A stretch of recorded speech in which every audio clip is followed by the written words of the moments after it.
राजस्थान सियासी घमासान में एक और बड़ा अपडेट आया है और बड़ा अपडेट ये है कि जिन 3 विधायकों के लिए कहा जा रहा था कि वो सचिन पायलट के संपर्क में हैं और दिल्ली हैं और लगातार कहा जा रहा था कि वो अब शायद सीएम अशोक गहलोत के अगेंस्ट में खड़े हो सकते हैं, उन 23 से 30 विधायकों की जिनकी संख्या बताई जा रही थी जो कि सचिन पायलट के साथ मिलकर विरोध कर रहे हैं, उनमें से हैं उन्हीं तीनों विधायकों ने आज प्रेस कॉन्फ्रेंस की है और ये स्पष्ट कर दिया है कि उनके नेता सीएम अशोक गहलोत ही हैं। उनका साफ तौर पे कहना है कि वो पूरी तरह अशोक गहलोत के साथ हैं, उनकी निष्ठा कांग्रेस पार्टी में है और वो बीजेपी का किसी भी तरह से ना तो उनके पास कोई प्रलोभन आया है और ना ही वो बीजेपी में जा सकते हैं।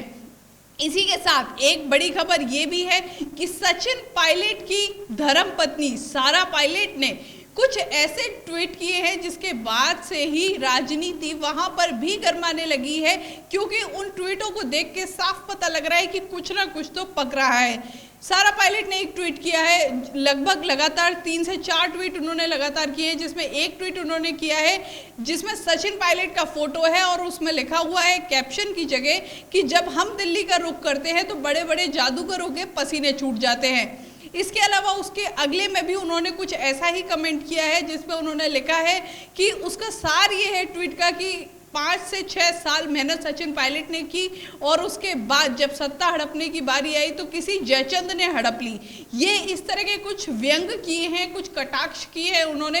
साफ तौर पे जो ये घटनाक्रम चल रहा है उससे जोड़ के देखा जा रहा है, क्योंकि इस तरह के जो ये ट्वीट हुए हैं सारा पायलट की ओर से,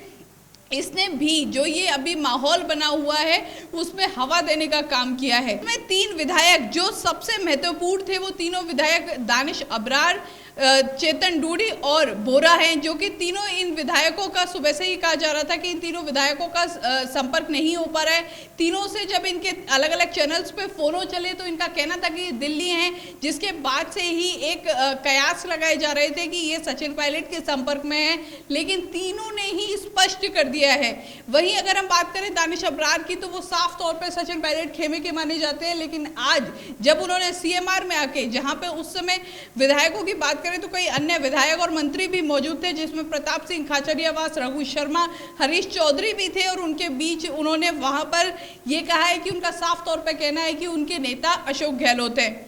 ऐसे में लग रहा है कि जो एक स्थिति बनी हुई थी, जो उठापटक चल रही थी, वो एक निर्णायक मोड की ओर अब जाने लगी है। कहा जा रहा है कि कांग्रेस के कई दिग्गज बड़े नेता जो दिल्ली में हैं वो भी जयपुर आ सकते हैं। ऐसे में अब कहा जा रहा है कि कल का दिन बहुत ही इम्पोर्टेंट, बहुत ही ज़रूरी होने वाला है कांग्रेस और राजस्थान सरकार के लिए। और एक रुख इसमें स्पष्ट हो रहा है, जो सियासी अगर चर्चा की बात करें तो वो ये है कि एक कोशिश की गई थी राजस्थान सरकार को अस्थिर करने की, लेकिन उसके मुख्यमंत्री अशोक गहलोत की सजगता के कारण वो पूरी तरह विफल हो गई है। और तीनों विधायकों की प्रेस कॉन्फ्रेंस से भी ये साफ हो गया है कि कुछ तो पका था लेकिन कहीं ना कहीं वो विफल हो गया है। इसी तरह की खबरों के लिए देखते रहिए द एंगल। नमस्कार।